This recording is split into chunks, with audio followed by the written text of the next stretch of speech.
नमस्कार सभी को। आप सबको याद होगा कुछ दिन पहले हमने इंटरव्यू लिया था हमारे एजुकेशन मिनिस्टर तापा दादरी से रिगार्डिंग वोकेशनल टीचर्स का जो सैलरी एनहेंसमेंट को लेकर। और एक सवाल है सर रिगार्डिंग वोकेशनल ट्रेनिंग जो एसएसए एंड रमसा के अंदर कॉन्ट्रैक्ट बेसिस में करता है, तो 2018 को पेमा खांडू सरकार की तरफ से ही एक नोटिफिकेशन जारी किया था एनहेंसमेंट ऑफ पेमेंट।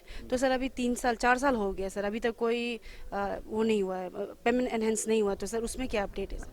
आपने मुझे ये सब्जेक्ट बताया, ये सब्जेक्ट मेरे पास अभी तक आया नहीं। मैं अब आप जब बताया तो मैं ज़रूर देखूंगा ये कहाँ पे है, क्यों रुक गया, कहाँ किस लिए है।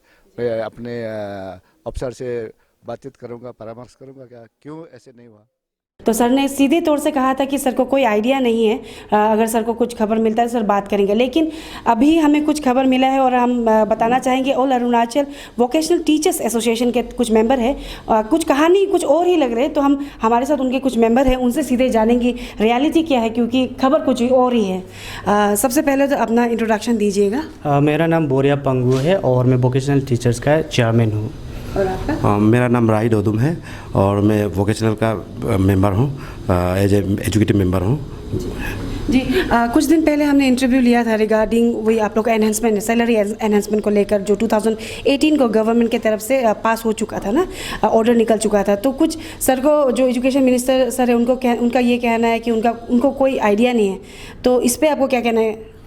जी, लास्ट इंटरव्यू में आपका साथ में जो एजुकेशन मिनिस्टर हमारे प्रदेश के जो एजुकेशन मिनिस्टर है उन्होंने कहा था कि रिगार्डिंग वोकेशनल एजुकेशन के इशू को पता नहीं है बोल के। तो ये बात हमारे लिए बहुत ही दुर्भाग्यपूर्ण है ये बात, क्योंकि इसका रिगार्डिंग में 22% इन्हेंसमेंट ऑफ वोकेशनल एजुकेशन, उसमें हम लोगों ने प्रदेश के जो मुख्यमंत्री है उसे भी हम लोग 2 बार उसमें मेमोरेंडम सबमिट कर चुका था। उसके साथ साथ हम लोगों ने जो एजुकेशन मिनिस्टर है हमारा सर, उसको भी हम लोगों ने ट्वाइस हम लोग मेमोरेंडम सबमिट किया गया था, जिसका डॉक्यूमेंट्स आप लोग देख सकते हैं यहाँ पे।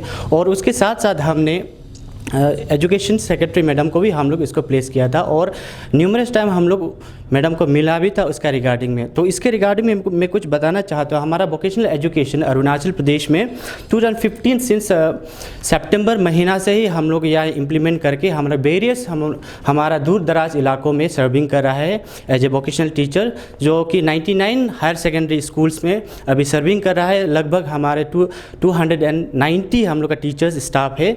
तो उसके बाद में हम लोग इतना मुश्किल से हम लोग सर्विंग कर रहा है। उसके बाद में साथ ही साथ इसका सर्विंग करते हुए हमारा सीबीएसई में भी बहुत ज़्यादा कंट्रीब्यूशन है, क्योंकि एज ए वोकेशनल सब्जेक्ट इसमें 9, 10, 11 और 12 में इसका इम्प्लीमेंटेशन है। इसके साथ इस वोकेशनल कोर्स के रिगार्डिंग इसमें अच्छा होने के कारण से सीबीएसई रिजल्ट में भी बहुत इम्प्रूवमेंट आया है। तो उसके साथ साथ 2018 में जब हमारे डिपार्टमेंट की तरफ से 22% का हाइक का जब नोटिफिकेशन निकला तो हमें तो बहुत खुशी था इस बात के लिए। लेकिन बाद में जब इम्प्लीमेंटेशन हुआ तो हमारा डिप्राइव रह गया। जब हम लोग डिपार्टमेंट से उसे पूछा तो शायद उसमें कुछ डिपार्टमेंट का कुछ खामियां होगा, शायद भेज नहीं पाया। तो उसने बोला कि उन लोग डिपार्टमेंट की तरफ से ही उन लोग टेकअप कर लेंगे बोल के। तो उसके बाद में नहीं हो पाया। सिंस 2 ईयर्स हो गए, अब तक कुछ उसका रिजल्टेड नहीं हुआ। उसका रिगार्डिंग में हम लोग रिप्रेजेंटेशन बहुत सबमिट किया उसके बाद में हम इसी टीचर्स के इसीलिए हम लोग डिमांड करें ताकि हम भी अम्ब्रेला के स्कीम के अंदर में इसी टीचर्स ही है। नॉट ओनली एसएसए और आरएमसा सिर्फ नहीं है, हम भी आरएमसा के अंदर में ही रिक्रूट किया गया था 2015 में। उसके बाद में फिर से नोटिफिकेशन करके एसएसए आरएमसा 2018 में, जो कि जून में मर्ज करके दोनों एक ही डिपार्टमेंट कर गया। उसका मुताबिक हम लोग इसी टीचर्स ही है। तो अभी बड़ा क्वेश्चन ये होता है कि क्या हम लोग टीचर्स नहीं है क्या? इसी टीचर्स किसी को मिल रहे हैं बेनिफिट 22% और 3% एनुअली डीए हाइक के साथ, लेकिन हम लोग इसी टीचर्स होने के बावजूद भी, हम लोग इतना कंट्रीब्यूशन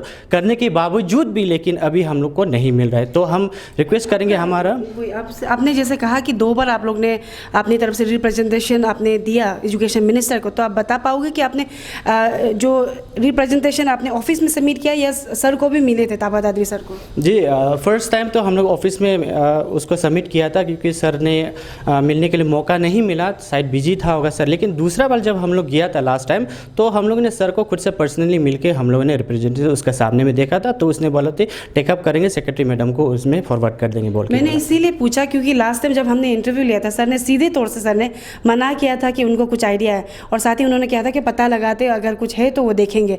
तो अभी जैसे आपने कहा कि आपके पास में कुछ प्रूफ है कि आप लोग मिले थे, डेट वगैरह कब मिले थे कुछ? जी जी, यहाँ पे ऑलरेडी आप लोग देख सकते हैं, मैंने आपको भी सौंप दिया है, इसमें पूरा डेट दिया गया है हमारा एजुकेशन मिनिस्टर के ऊपर में हम लोग ये किया था। इसमें ऑलरेडी इसमें रिसीव का उसका 11/6/2018 में हम लोग ऑलरेडी रिप्रेजेंटेशन सबमिट किया था। आप लोग देख सकते हैं, मीडिया को मैं हवाला कर दूंगा, आप लोग इसे फर्दर देख सकते हैं। नहीं, क्योंकि ताबा दादरी सर को अगर बात करें, ताबा दादरी सर 2019 को ही एजुकेशन मिनिस्टर बने हैं, तो ये जानना चाहते क्योंकि सर ने तो मना किया है, तो आप लोग ने पर्सनली ताबा दादी सर से मिले थे? जी जी ज़रूर, पर्सनली उसका चैम्बर में भी हम लोग गया था, और हम लोग रिप्रेजेंटेशन हम लोग 4 मेंबर्स पर्सनली हम लोग मिलके ये रिगार्डिंग में फिर से बात किया था। तो उसे एश्योरेंस भी किया था कि उसे टेकअप करके सेक्रेटरी एजुकेशन को फॉरवर्ड करेंगे, तो आप लोग का ऊपर में काम करेंगे बोल के बोला था। अभी क्योंकि आपका जो ऑर्डर डेट जो डिपार्टमेंट की तरफ से निकला था, एग्जैक्ट डेट ना, ईयर 2018 बोल रहे हैं, लेकिन एग्जैक्ट डेट थोड़ा आप बता देते। डिपार्टमेंट की तरफ से इन्हेंसमेंट का जो नोटिफिकेशन आया था, इसका डेट है 12 जुलाई 2018, तो इसका इम्प्लीमेंटेशन हुआ था आपका 1 अप्रैल 2018 से इन्हेंसमेंट हुआ था, लेकिन हम लोगों को उसमें शामिल नहीं किया गया, डिप्राइव किया गया है। तो बाकी टीचर्स को हुआ, लेकिन वोकेशनल टीचर्स को नहीं हुआ? जी डेफिनेटली, बाकी टीचर्स जो इसी का जितना भी उसमें साफ तौर पे इसमें लिखा गया, आप लोग देख सकते हैं, इसमें ऑलरेडी बोला गया all the teachers working under SSA and RMC, तो उसी का उसको मद्देनज़र रखते हुए हम भी इसी का टीचर्स ही है, लेकिन हमारे साथ में ये हमारा बहुत ही अनफॉर्चुनेट बात है कि हमारे साथ में ये 22% प्लस 3% एनुअली DA हाइक जो हमारे साथ में इम्प्लीमेंट नहीं किया, क्योंकि अभी ऑलमोस्ट 3 ईयर्स हो चुका है जो ऑर्डर निकलने के बाद में, और आप लोग के जैसे आपने कहा कि काफ़ी सेवरल टाइम CM को भी आप लोगों ने मेमोरेंडम सबमिट किया, साथ ही साथ डिपार्टमेंट को भी किया गया है, तो अभी आप क्या अपील या रिक्वेस्ट करना चाहेंगे कंसर्न डिपार्टमेंट को, सीधे एजुकेशन मिनिस्टर को, क्योंकि उन्होंने कहा था कि उन्हें पता नहीं है? जी, आपके चैनल के माध्यम से मैं हमारे प्रदेश के मुख्यमंत्री या उसके साथ साथ हम CM, उसके साथ साथ हम एजुकेशन मिनिस्टर को हम ये अपील करना चाहेंगे कि ये जो इशू है, जो हमारा डिप्राइव वाला इशू है, इसको टेकअप करके जल्द से जल्द